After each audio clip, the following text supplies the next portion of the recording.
Good evening. Welcome to Scarrett Bennett Center and this evening's Poets Corner, where we are featuring Christine Hall.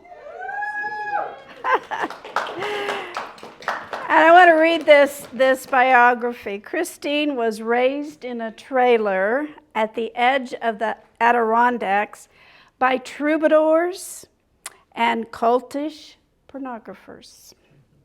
Inculcated with American mythology, tool girl calendars, Bible stories, science fiction.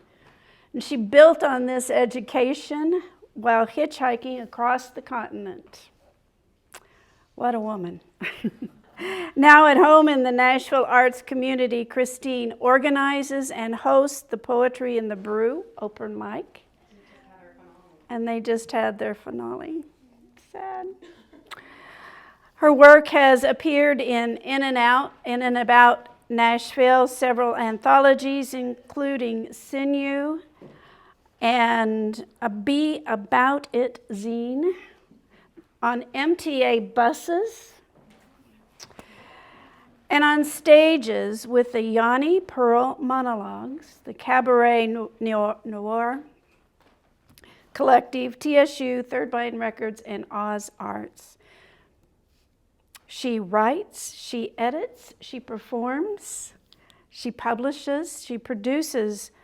She is an art director, designing, curating, and emceeing. Her first poetry performance was in 1995. Oh yeah, that's true. What? It's on your website. It is. 1995, a release party at Church Street Mall, where now the Nashville Public Library is.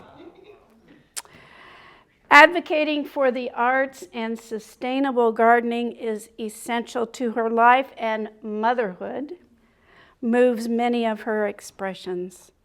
Her sons Brew and TC have also read at the Brew with her and at Oz for Music Circus. I want to invite, and let's give her a warm welcome on this chilly night, Christine Hall.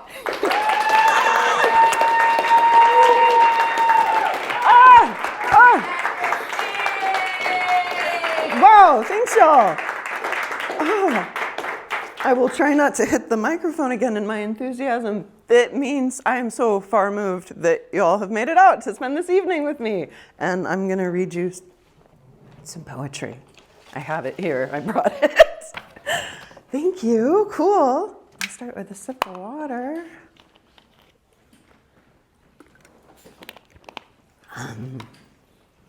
Y'all like poetry? Yeah. Okay, cool. Hi, welcome. Thank you. Chaos is in the house. What? Hello. Hi, folks. There's some seats. Like, get comfy. Cool. Here we go. I really appreciate y'all. Keeping poetry alive. The Winks. Whistler, you got my attention. Now the light show on the wall, strobing blinds and tree, the dog walking up the street, the hoarfrost, our personal greetings. Wise guys say don't take it personally, but the dog looks at me, and the whole scene winks, and my nose just breaks the surface where hot and cold don't feel so different.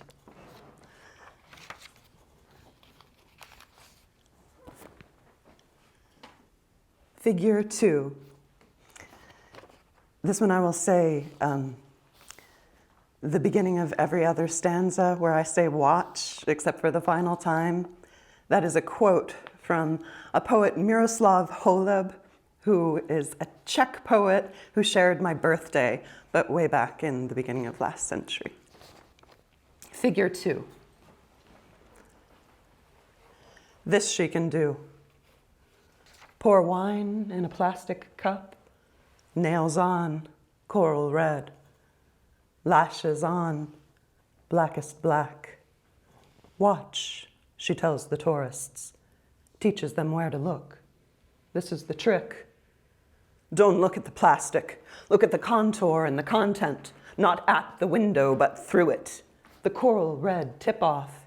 Here, to take the edge off. Red wine, a bat of blackest black. She smells the animal of her now. Every time she turns her head, she catches a whiff. When the happiness visits, she pets it like an animal, tentative. Risk a wrestle? Forget herself? Let her teeth show out? The coral bleached now. She smiles down, teaches them where to look, pouring down. Watch, she tells them, sweetened by the sun, flavored by the night. Perhaps woman is too pure. That is why she must suffer, same as she wants to bite babies. Just a nibble, innocent in its dissonance, this preemptive dethroning. Watch, she tells them. The butterfly pursues the man who stole the flowers. Perhaps her blood flows too free. That is why it must flow so easy. Flick, flick, catching tourists, craft plastic bits into dazzle and lull with coral red flourish, red wine center, blackest black finish. Watch, she tells the tourists. The empty-handed traveler sings before the robber. Let them reveal what they want. Think she doesn't know anything but this trick, always the one. She smells the animal of her now. She must not pull it out. Watch, she tells them. A black rain trickles down like sperm or something.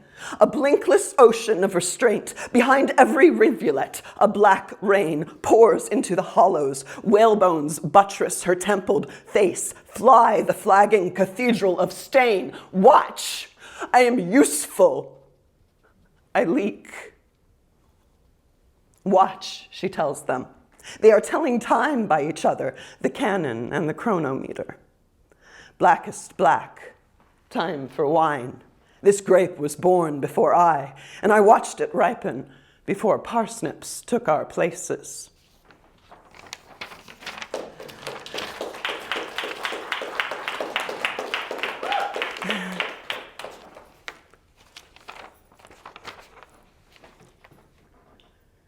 This is the dedication of my second poetry book that I completed about a decade ago, and I've just been adding to it since, and now I have 3 books length. So I had no problem finding material for tonight. But aside from dedication, I've taken to calling this, because so often in the captions it'll talk about a certain type of music intensifying, right? Soothing intensifies.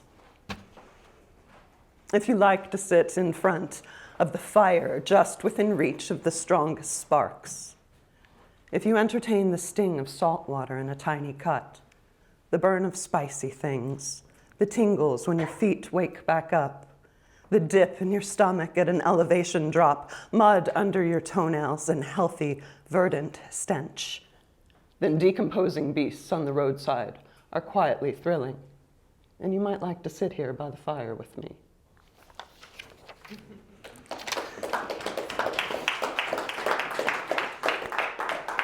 Thank you. 16 and homeless. Looking like a Modigliani painting has its advantages, especially in Northern California. You can sleep in walls, lie forgotten in a closet.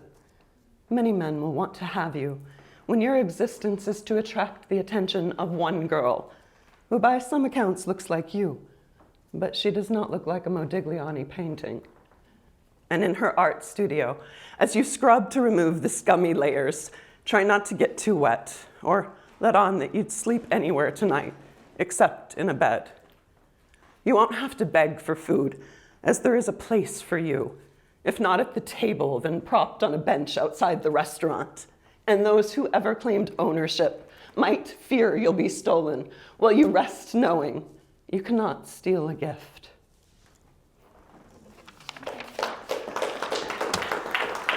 Thank you.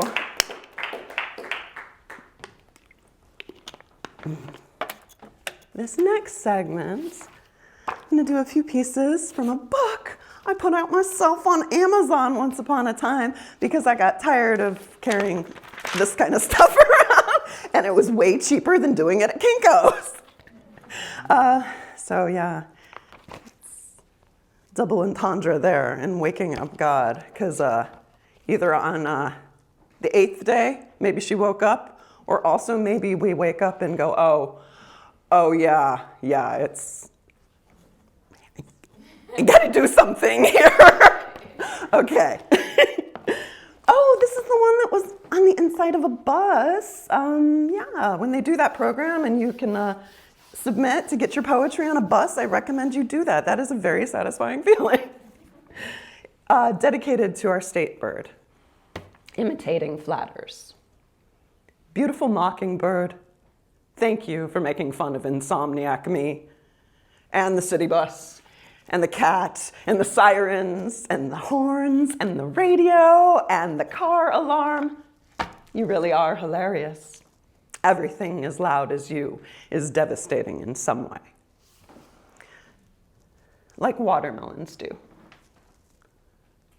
I think you like mayonnaise, and you think I recognize watermelon sugar when I see it. If I had never looked, I never would have seen. If I had never looked, I never would have leapt. You dawned on me like lions do. You breathe like a lion.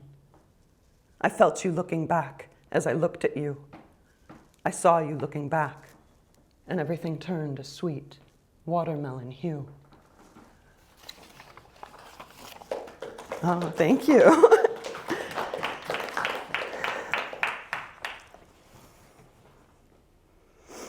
Seeking an elephant. I've been tracking an elephant's footsteps in a circle, and the elephant's been behind me the whole time, and I am the elephant, and there is no elephant.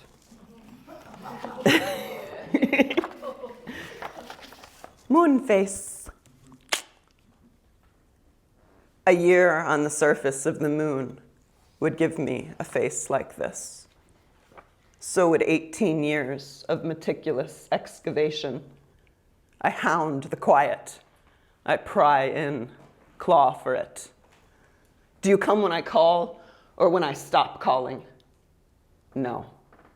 Inspiration is impartial to my whim. Inspiration, I must witness and then confess. I know nothing, but it's not for lack of looking.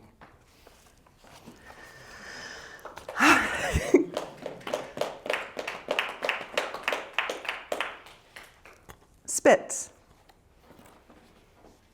There are many things I think about covering your mouth with. When you say honestly, I know you are lying. For all your sweetness, I'd rather have the pith. One more regret to admit. So take this tongue and be fair about how far you spit. I find your fluids everywhere, dried to sawdust and square. Kind of how you box me in, like there's mortality at stake.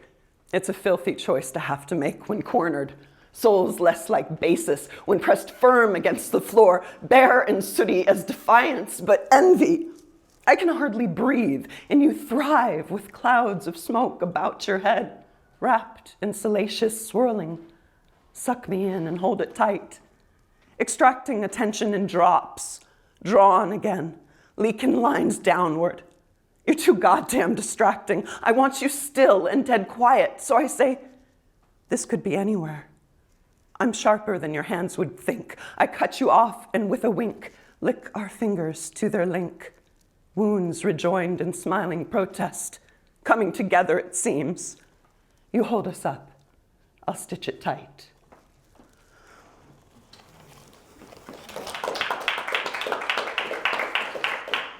Thank you.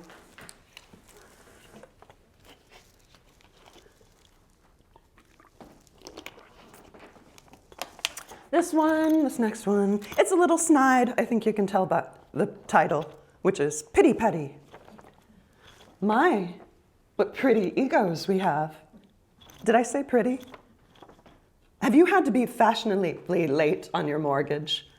Fashionably unhoused? Classy is classist and gutter punk is a style reference. I know this compliment like the back of your hand. You know me by the scruff of my neck. My, what preachy poetry. Have you had to be fashionably literary? Have you enjoyed your pastoral setting? Are you comfortable on your chair? Did the people who know tell you so? That a poet means to make? That divest means to take the shirt off your back? A mantle both confers and obscures? That chair was named for a throne.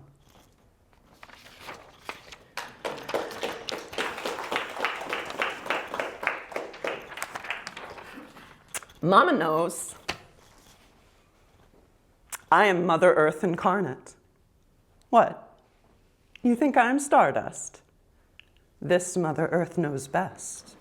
She is the rock that tumbles and gathers yet, and I eat the moss that grows on her back. Drink my mother's milk. It is good.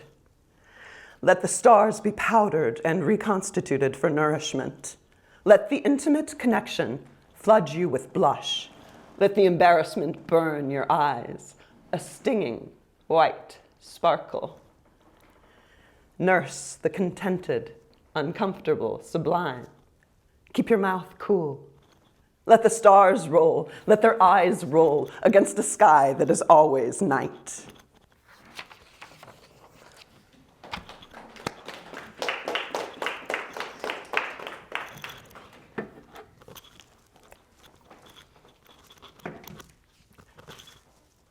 Semi-functional drunk.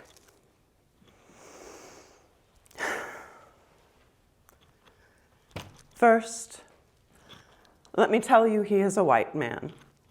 Before that, before I thought about him being white, before I thought about whether I have the right to tell his story, which is really only the story of how he touched me or didn't touch me. He lay in my bed. He was drunk.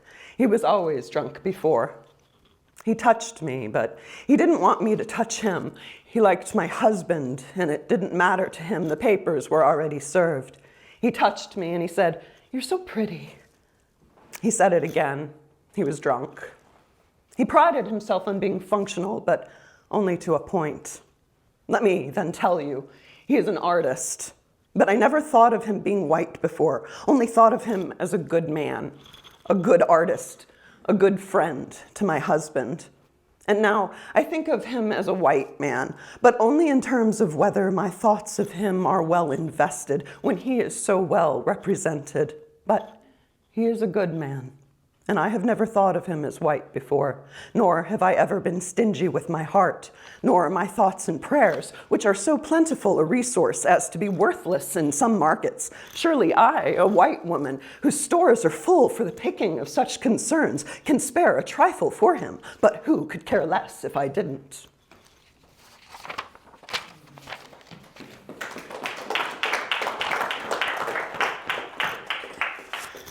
Now, as I imagine you all might have expected with me when you came here tonight, we might cover some heavy material. And this is where it gets very heavy. So specifically, this is a poem about suicide. And if you don't want to hang with it, like, it's totally cool. I already am like, okay, whoa, but I've got to do it, so.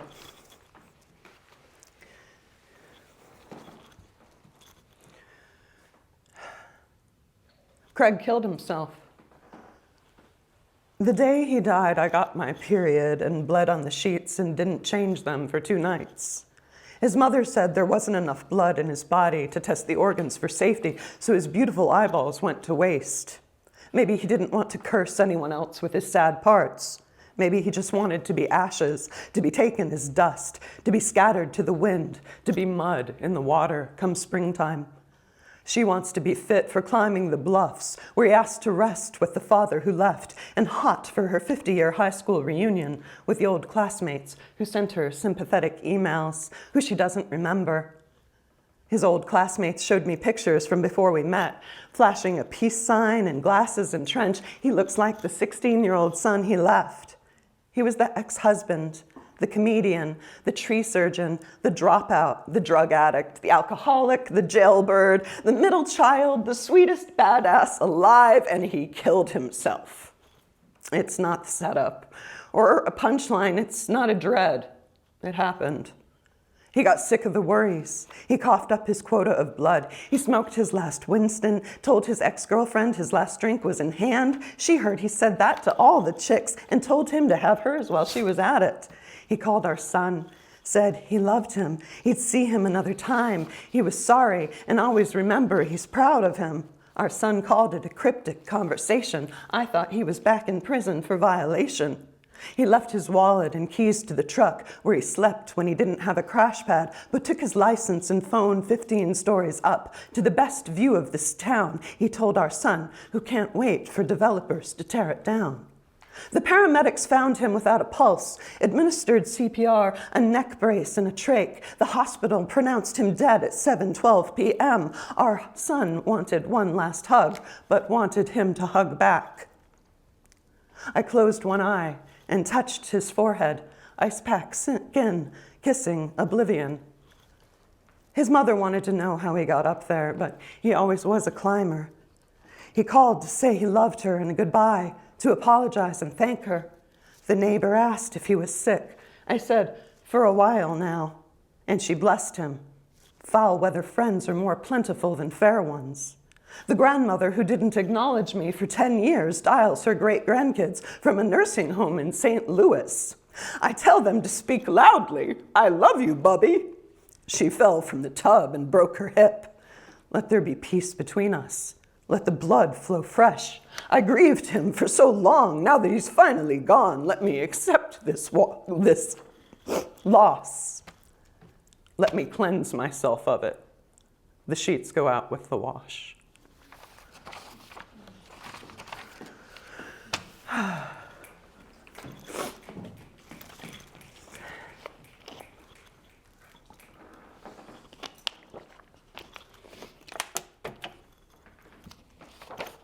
Second time I ever saw him was outside Lucy's record shop. He gave me his number at the Cramp show at 328.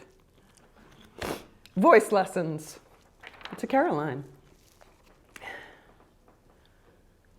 feel like we need a prayer now. The buffalo skin in the front room is lofty and dank. I snuggle into Fur Angel and tell you it's prayer symbolism. I know you already know. The weed we smoke from a beer bong at the kitchen counter is tasty. The piano is a tool you use better than my fumbles of Prelude in C on repeat and Heart and Soul self-accompanied. Your applause is unnecessary and makes me sweeter on you. In the sunroom, I think about where to sit on the tiled medallion. You offer a chair and grab a pillow. The guitar looks comfortable in your lap.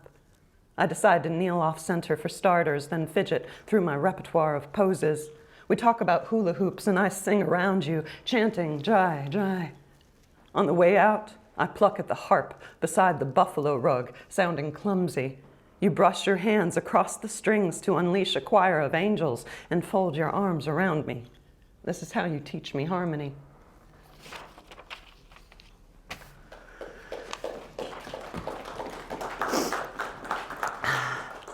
I'm really enjoying and appreciating this time with y'all. Thanks.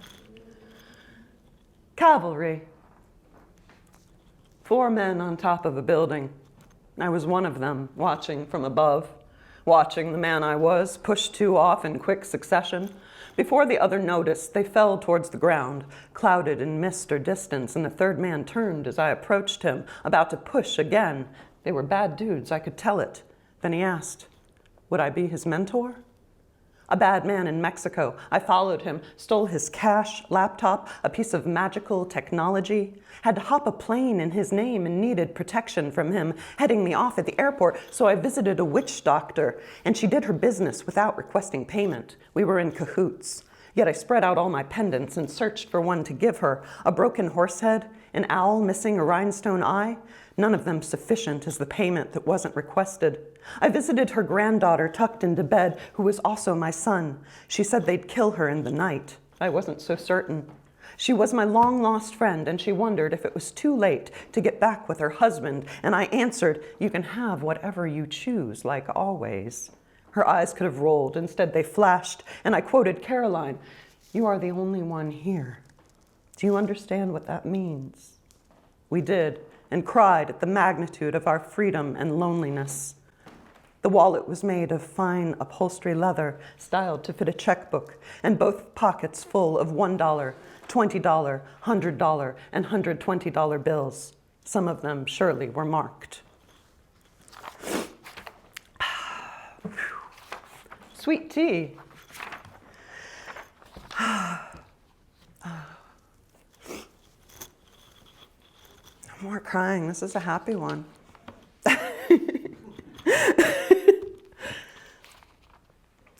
I leave dinner on the stove and run to the corner store, pile my loot on the counter, abuzz with employees, training, chatting, onlooking. A girl notices me and warns, "We can only do a cash transaction." No prob. She rings me up and I'm short $1. No prob. I set the tea aside, tell her I have to put it back. Now she's talking to coworkers as they reach over and round her. The phone rings and she answers it. I've handed her my cash and only need 20 cents change. She has it in her hand, but she's just holding it, talking on the phone. She doesn't know I've got a pot boiling, and I assess it would take longer to explain I'm in a hurry, and there's no way I can think of to communicate this that isn't snippy. So I take a couple breaths and let her show me I am equally as important as everything else going on at the moment. Then she hands me the 20 cents and the tea along with it. She's still on the phone. I whisper, "Should I put this back?" And she winks. I thank her, and when I get home, discover the $1 in my other pocket.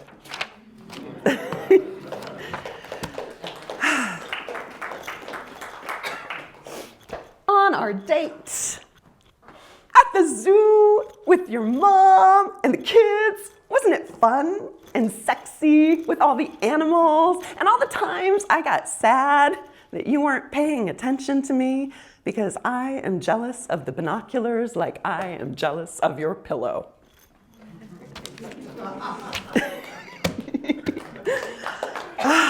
All right, well,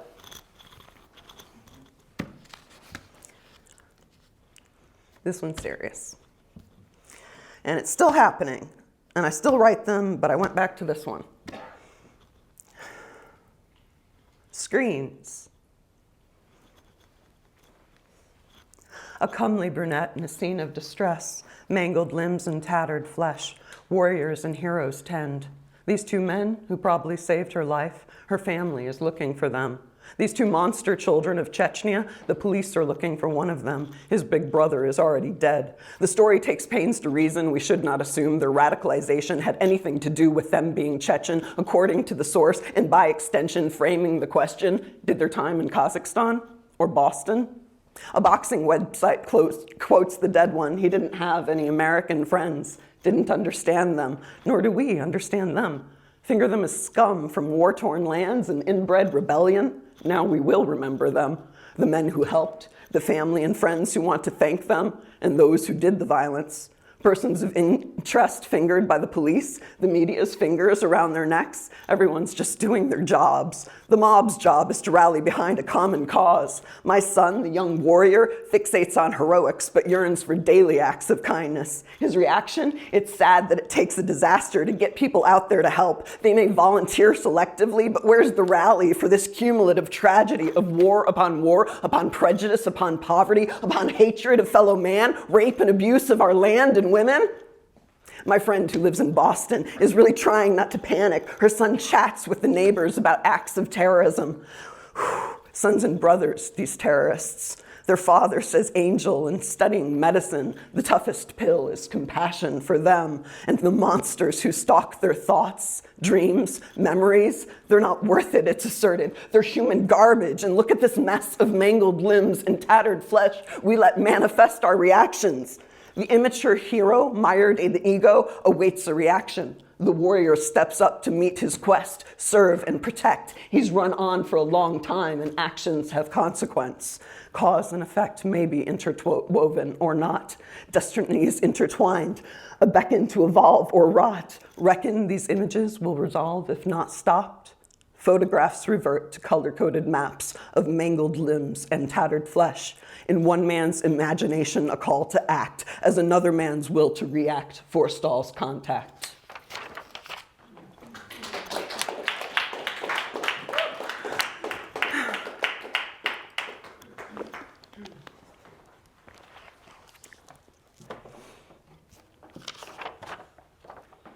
When I said I would do it with or without you, I preferred with. I'm not superstitious. My hair is. This isn't about me. I don't write confessional poems. When I say something to you, I'm talking to myself.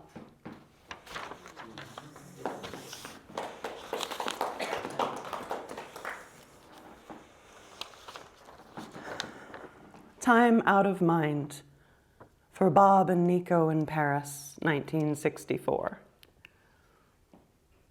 This time I will name you Boaz. I will cleave you from my head and ripen you in my womb. I will address you as you and remember all the other names and places you've been. This time I will know your strength and sharpness is no affront to the gentle hand with which we laid you to rest. This time, I will remember you with action, and I will pass the time with care. There will be no waste in our waters. There will be no poison on our tongues. There will be no longing for another, for we are everyone. I will not feed you to the dogs this time. There will be no dogs this time. There will be only wolves, and we will be the wolves. And we will not be cannibals. We will be perfect, and we will be wrong, and I will not blame you for what I have done. I will not write letters to you that I do not send. I will not write in my blood. I will not long for another, for you are myself, and we are wolves fighting for what is already won.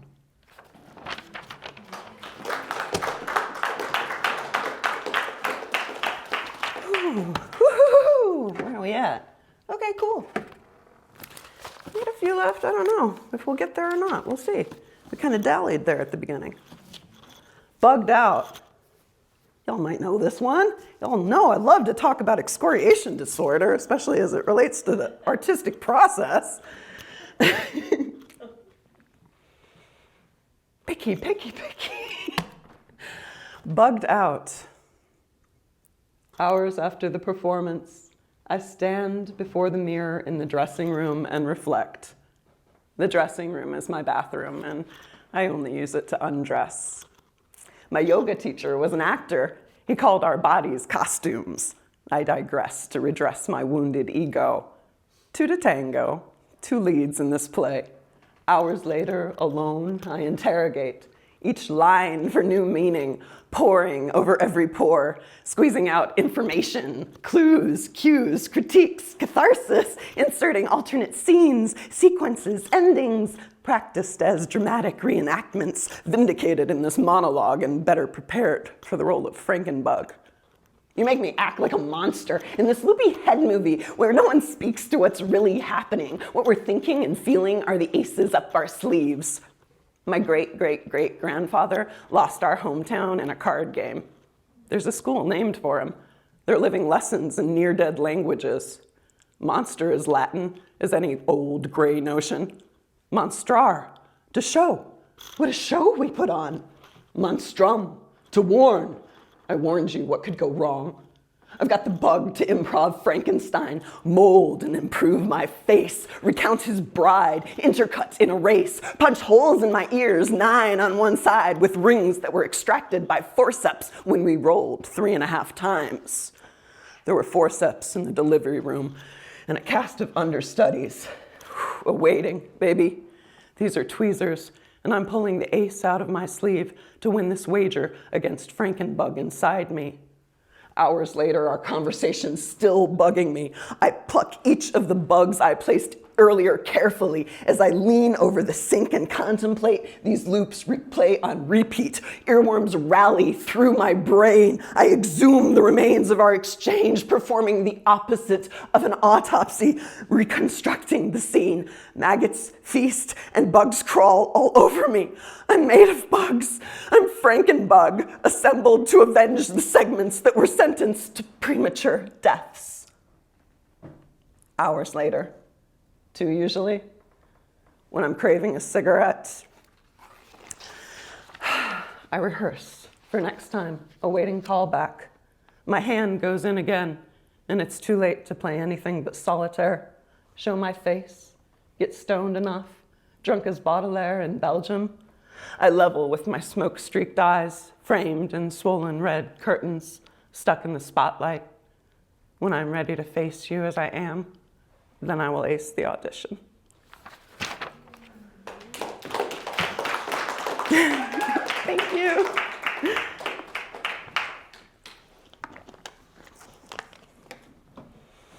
Whee. Okay. I have only one burning desire.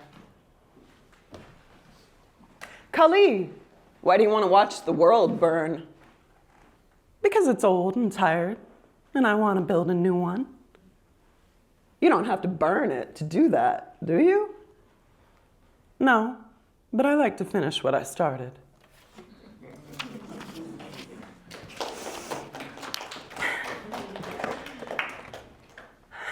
Supercilious BS. How can I be sincere if I don't drill a hole in the center of my forehead? How can I be genuine if I don't let the sounds of my settling bones speak for themselves? How can I be authentic if I don't start a poem with a question? If I don't write poems about poems? If I'm not a poet's poet? If I don't have a format? If I failed at inventing it? If all I can ask is if, and why? Why the hell not, I wonder? Why the hell not in circles, I wander? Why can't I bring myself to tears anymore? With words, only without words. It hurts. What hurts more than a bitch slap? When my son's father called me a bitch to explain his departure to our son. When his suitcase whizzed by my face. When my dad helped me patch the hole my ex put in the wall 20 years after my dad demonstrated how to put a hole in a wall. What hurts more than healing? What hurts more than the truth that's more trouble than a lie? What hurts more than self-serious self-references to supercilious tendencies? What hurts more than letting yourself down?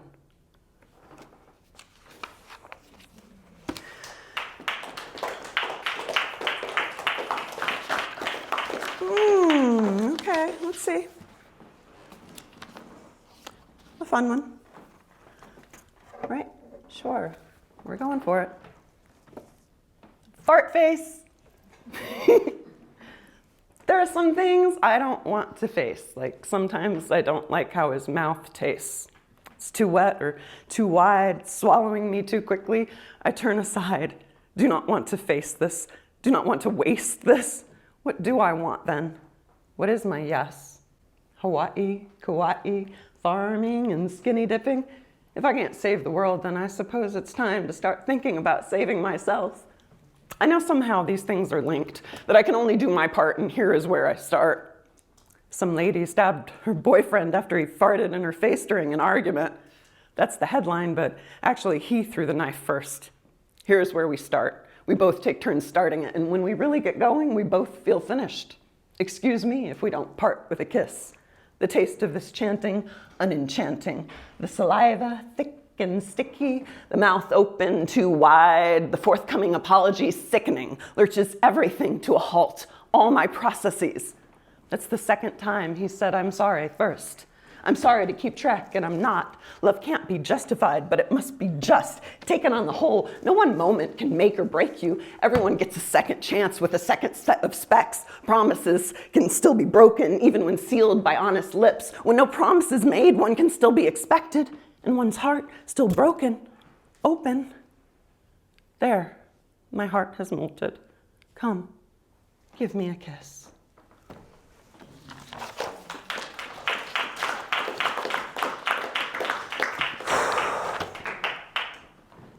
Pimento cheese. I have aged. I no longer find pimento cheese disgusting. Incidentally, I wear a size larger jean. Sometimes the music is too loud, and I tire of hearing myself speak. Lover, let's not spend all day in bed. There are dishes and laundry, and I'd rather catch that movie streaming, drink a beer at home, spare me the bake-up and shaving, lend an old tea, and don't mind my comfy cotton panties. I skipped the party tonight to catch up on the reading that piled high while I was out partying making up a history. Kiddos, when adults wonder at your energy, I suspect you snuck it from me upon delivery. It's better, amidst your revelry, I have a seat here at the eye of the storm I made from youthful tempest, when pimento cheese was disgusting and nothing else could wait. Oh, thank you. Ooh, we're gonna cut it close. We got 10 minutes. We'll see where we get.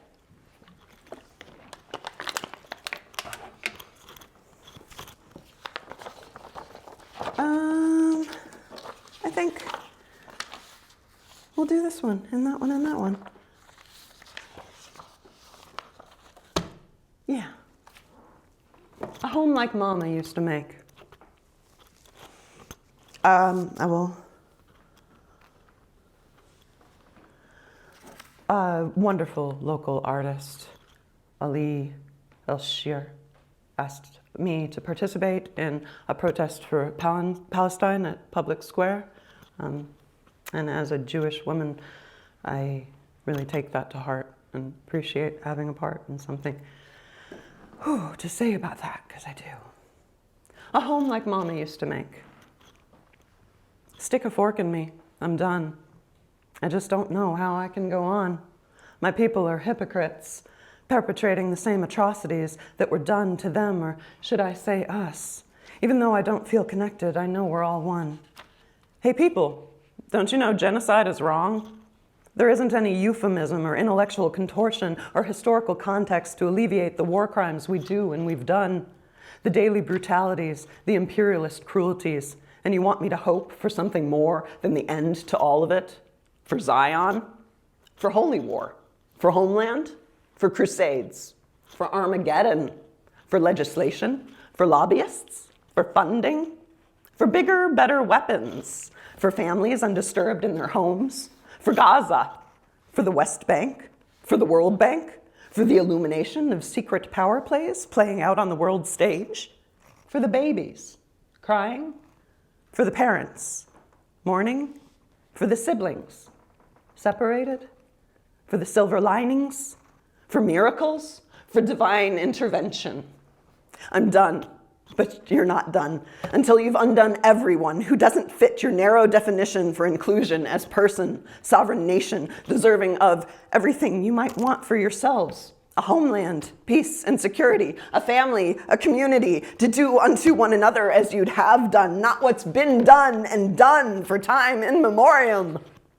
Pass the buck on and on and on and on, lay the laurels on the ground, stream the refugees, dehumanize everybody who doesn't fit your mold, the box you hold, the box you stole, grabby, gimme, mine first mentality.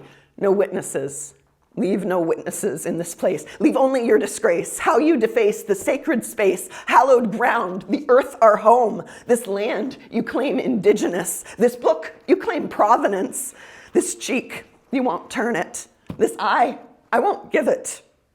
Unseeing, hand in hand, we traipse into the promised land, tale as old as time, neatly encoded in our nursery rhymes, propaganda for the government, for the love of the bully pulpit, for getting in that last hit.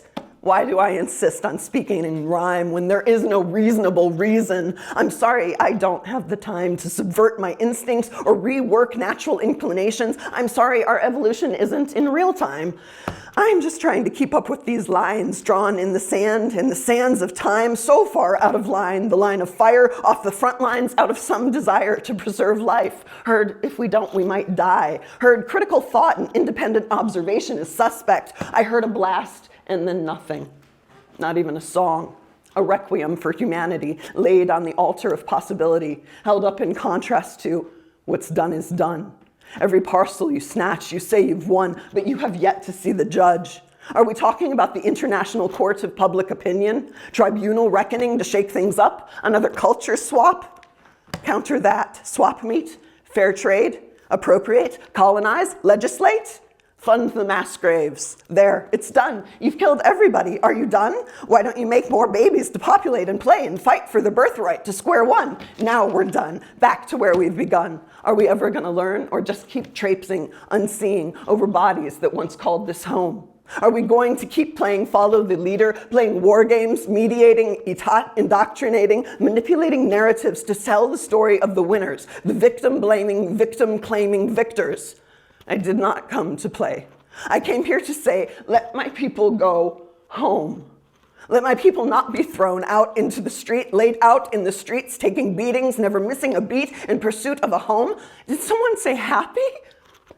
In the hearts still beating in unison, a cacophony. These are my people, the ones looking to call Earth home. The ones who know we're never done. We must keep building a home in our hearts, growing to encompass everyone. There's more than enough to share when we instill healthy boundaries rather than install border walls. Let my people return evil for evil to no one. Let my people be done. Let holy wars go unwon. Let the people be at home. Remind them it is the state of mind, not a political state. A state of being, unmolested, impenetrable. The home as a castle, the body as a temple. The sanctity of life immutable. If you have to kill someone to get it, it isn't worth it. Is it too much to ask of one another? So ask me if I'm done, but not while I'm living. And answer me this, is it too much to ask with all our hearts to make this a home?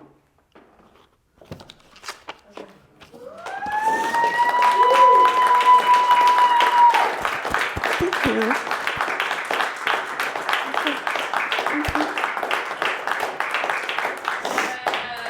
Thank you.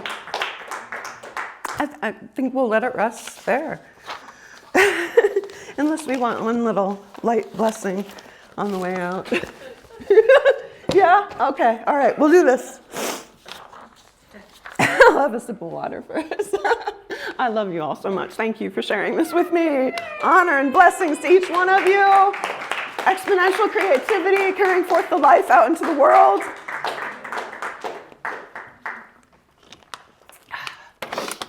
Yeah. Take those destructive urges and create something with them. Liliest, mother, throw me on the back of your bike again. Lay me down in the flowers for a rest.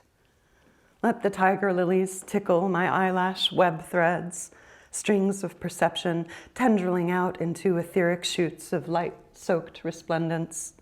Let me daydream about water, the bath from which you birthed me, the balloon burst and gushing, the banded socks high on your calves, your thighs bloodied and triumphant, bowing. Let us sing about swimming, about drinking from the fountain, about everything that can be made into a song. The mulberries are ripe and the ducklings waddling. Lay me down again and let me wake upon your gaze. Let the water not stain us. Let our eyelashes cast each their lines and mate mid-air, mingling in star lilies.